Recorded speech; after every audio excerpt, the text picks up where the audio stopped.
What is up? Welcome to day 8 of the PokePoAssetCo, which has officially gone through a name change. We are now Hagler Collectibles. That was from 7 and 8-year-old, but I have gone through, I've gotten a little bit of more inventory. I've still got to share with you my collection back home. I haven't even gone through it all. So at this point, 8 days in, I think I'm around what do I have? 11, maybe 1,700 in cash, and I've got nearly 3,000 in inventory. But I'll show you everything that I have. So we've moved up a little bit, but I picked up a graded 9 PSA Dark Arbok. This is the 1997 Japanese. This is the Rocket edition, or Team Rocket's Dark Arbok the Hollow, and no swirl on that one. The other one that I'm excited about is the Vaporeon. This is a beautiful card. I really like this card. And it's a 9, PSA 9. So this is the EX. Really just a beautiful card. I'm a big Eevee and Eevee Evolution collector, so I've got quite a few. I'm actually going to go through my Eevee collection soon. But I also picked up a Dark Dug Trio here. This is a beautiful card. Came in as an 8 from CGC. I don't know. I feel like this one should have gone higher. I mean, it is such a beautiful card. And it's the first edition too. So just a really neat card. Pick that one up. This one here, 2016. This is the Mega Alakazam Fates Collide edition, but got a PSA 9 on this one. But I picked that up from another local guy. Actually, what was neat is I picked up, let's see, I think all 4 of these from a guy selling locally that I've made a connection with, and I got a pizza out of that, so that was neat. If I have videos of that, I'll put that up here. And then just a couple others from the collection, a couple that I'm trading today. I've got just a Charizard, just a regular old Charizard. I think that was like worth $5.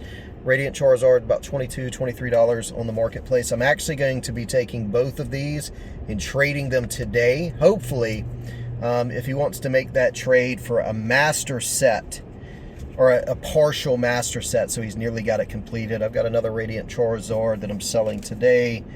The Meowth, I had a person that wanted to buy it, but I haven't heard from them. And then just a Nidoking, you know, the 2023 Mewtwo here. I didn't see a swirl on this one either. But I also bought a couple Bulbasaurs recently that actually have the swirls on them. This is Larry card right here. So I bought a $75. What'd I buy? I spent $75 on a collection of Japanese cards. This was the last freaking card that I pulled out of that collection. I'm not even joking. The last card. I went through that collection for hours. Again, I do this as a hobby because I love it, right? So I'm at a point where I'm just burnt out on making tons of money other ways. You know, I've got a school. It's called the Appliance Business Academy, where I show people how to make $50,000 a month in an appliance repair business. You could do that so easily. It's insane. Megalocorio. This is a pristine 10. I ain't gonna lie to you, man. I know for a fact this thing could get a pristine 10. It looks so close. If not, it's definitely a 10. I've actually gotten 2 or 3 offers on this. I think the highest offer I got was around $260. And right now it's sitting at like $283 on the market. But it's such a beautiful card. I'm not willing to go less than $270 just on the principle of it. And then I just love this Charizard EX. Just a beautiful card. I'm not 100% sure on all. I can't just spit out the names just yet on these, but a couple finds from this week, and I pulled this one out of a booster, out of a pack. No, I got this one out of a 30th year celebration Pikachu, whatever that pack was. and I pulled it probably about it was the day the celebration was, whatever day that was a while back. I pulled this card out of that pack. So again, I've been collecting for about 2 months now, maybe even less. I can't remember when I got that pack, and time flies as you're in the entrepreneurial space, but it's been less than 90 days, I believe. So I'll take you and show you the rest of my collection, but I just wanted to show what's possible to grab out here right now. And again, this card I spent $30 on, and I've got $270 right here. Of course, that was lucky. This, a $40 card, I spent $75. I got about $700 worth of value out of a $75 buy. I'll have to show you that.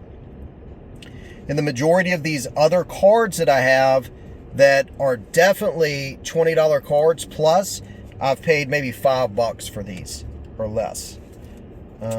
This card, again, I think I ended up spending about $160 on it. I just loved the card.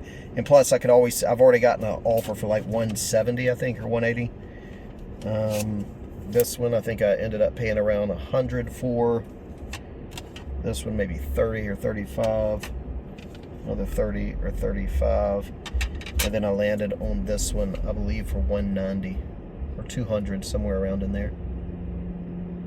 But then I'll resell these locally or keep them, or I'll trade up. But that's just a couple of the ones that I brought today for some deals that I'm doing today. And I'll take and show you more of what I have at the house. And as we continue to make and do deals, I'll try to record these too and share with you what I'm doing. And just as I'm thinking through everything, I mean, again, it's pretty simplistic. If you've got to sell on eBay, I need to get it off at about 30%, because 20% is going to go to eBay fees and shipping, 10% is going to go to profit. So I'd have to buy at 70% market, or typically you can usually go down to 60, 65%. A lot of the things that I'm doing as well, remember when I started this, I started with one dryer. I just had a dryer. And then I flipped that dryer. I made some money. I bought more. I ended up having about 30 dryers, and I sold them all to a guy, and only about 3 of them worked. The rest of them were broken, but he fixes them. And I sold him those dryers for $1,000. I cleared out washers and dryers. I cleared out my garage. I took that $1,000 and I invested it into the PokePoAssetCo, which is now Hagler Collectibles. And so far from that grand, we have grown to the current state of July 1st, where I was like, all right, I'm going to be doing this real. When I made my first video sharing with you all, I'm going to make this real. And I believe that, you know, we've grown to whatever I said at the beginning of this video. So I've got 17, I guess it's maybe $1,700 in cash and maybe nearly $3,000 in inventory now. And I've done a few deals the last week. And accumulated probably another $300 or $400 worth of inventory. And then I went up over it's easily $600 worth of value in that set that I bought. I bought a collection from somebody. They had it up for sale for $75, and I bought it. And like I said, I found some really cool, tons of EVs out of that, Japanese, Chinese, even Korean cards that I can't find any prices on. So I'll share with that. But it's really low numbers right now. So again, until we really get up to that $5,000 mark, I'm just buying, flipping, selling, trading, learning how it all works, learning how the fees work, learning what's better to sell locally. I had 7 deals lined up today, 2 fell through, and I'm sort of noticing that the margins just aren't that great traveling around, doing all the negotiations. So what I'm going to do when I get back is I took down all my other single card posts, because I was like, this is crazy.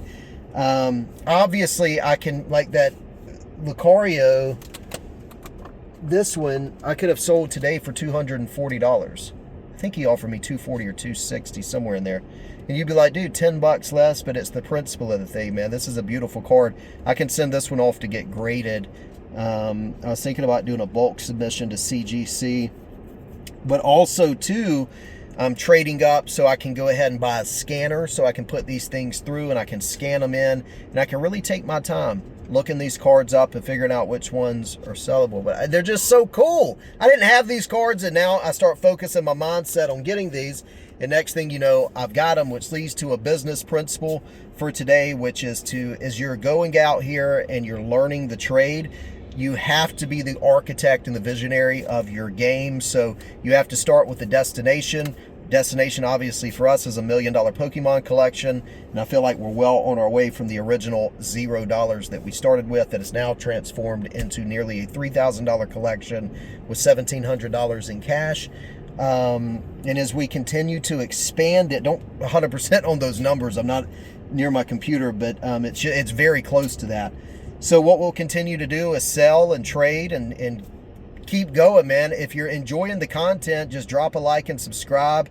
Obviously, if you go look at my Appliance Business Academy that I have on school, I've done the whole freaking camera setup, all that stuff, and I'm just trying to be natural out here and just share with you guys, show you who I am, and just yeah, man, as we continue to grow and learn, I'll share as much as I can with you. And if you don't have the money to do this yet, live vicariously through me, ask some questions, and I'll show you how you can get 50 bucks up pretty quick. You know, if you get onto the marketplace and you're just simply looking for something that you could sell or trade, at the beginning, you may have to, if you've got no money, you may have to find something for free. You know, go give somebody $1 a quarter for it, but find something for free that you can sell for $5. Take that $5 and invest it back into something else. You're like, dude, what about gas? And even none of that stuff matters, because we're looking to compound. So if I make $5 today and then I go out and I flip that and I make $8 the next day, I take that $8, I invest it, and let's say I make 10 day 3. Well, by day 3, I've now got $10. I take that 10 bucks. You could buy something, I don't know, whatever's on Facebook Marketplace for 10 bucks that you could sell and make 15. Now you got $15 in capital. Yes, it's taking you a lot of running around, but in about 4 or 5 days, you could have 15 bucks from free. You just created $15 out of thin air. And if you're smart enough, you take that 15, you buy something that's worth 20. Once we get to that $20 mark, you could typically buy something that's going to start getting you $10 increments. So you take that 20, you buy something, you sell it for 30, you now have $10 in capital and the original 20 to the side. I would take that 10 bucks and then I would go buy another $10 thing, flip it, get 15, take that 15, flip it and get 20, take that 20, do it for 30. And now all of a sudden I've got $40 stacked to the side, and I've got an additional 20 to now go invest. And then I would take that 20 and maybe buy my first Pokemon card or something, and really get in where I could find a good margin, or go find somebody that's doing a master's. I don't know, whatever it can be. You just have to understand it's all margin and numbers, but you just look through the lens of the numbers at the niche or the passion that you're doing, like Pokemon cards. This stuff works. I don't give a crap if you're selling pillows or Pokemon cards. The numbers are the exact same. You just have to learn them and get out here and make the moves to make the transaction. So in your mind, it all makes sense, but when you go to do it in reality, it sort of fumbles around. But you give it a couple weeks, and all of a sudden you've compounded, you've been doing deals, making moves, and you start from nothing, from $0 from a dryer, and then you move up to now you've got quite a bit in Pokemon. So we'll see 8 days in on the journey of officially saying that I'm really like focused in and doing this, and we've already moved up. So I'm excited to see where we grow from here. Again, this channel, I'm starting everything just from scratch, man. Just from like, I didn't have just a phone and a dryer that I got for free. Maybe I paid 20 bucks. I can't even remember. It's probably free. You can find free dryers and go fix them. There's YouTube videos that share with you how to do that. And you could take a dryer for free and fix it and make 250 bucks off that if you know the right way. I take and make $300 to $400 per appliance that we fix and flip. So, but again, if you want to go down that route just to get you some money up initially, go buy a vacuum that's in high demand that's broken and fix it. Go find a lawnmower for free that's broken and fix it. Go find a set of rims that look like trash, and then tell somebody we're going to go powder coat these things and make them nice, and we're going to go sell those wherever. I watched a guy sell a set of Ferrari rims. He found for $800 locally. He got them powder coated for $400. He had $1,200 invested. He went to another group, a Ferrari group, posted them in many Facebook groups, and finally landed on somebody that bought it for $3,300. It, of course, cost him the investment. You remember there's words like cost and investment we have to be careful of. He invested $800, then he invested $400. He had $1,200 bucks I think it took about $200 to ship them, so maybe $1,400, $1,500. And after fees of selling and everything, around $3,100 was made, minus the $1,500 to $1,600. He made $1,000, $1,500 right then. I mean, there are so many deals like this if you can get creative to go find, and then you come back and you start doing them for your Pokemon. Pokemon's not the easiest thing to do. There's a lot of studying and learning the art, learning the sets, the rarity, the symbols, all that stuff. But if you're just starting out, there's many ways to go out here and create from out of thin air some money to go start your business. So I hope that's been helpful to you. If you're enjoying the content, man, drop a like, subscribe, leave me a comment. Just tell me you hate me if you want to, or say, dude, you're a piece of shiz. Or say, listen, dude, I like what you're doing. I'm going to follow the freak along and watch you make $1 million in a set in this shizzy Pokemon economy. So I guess that they're saying, I don't care about none of that. We'll see you on the next one.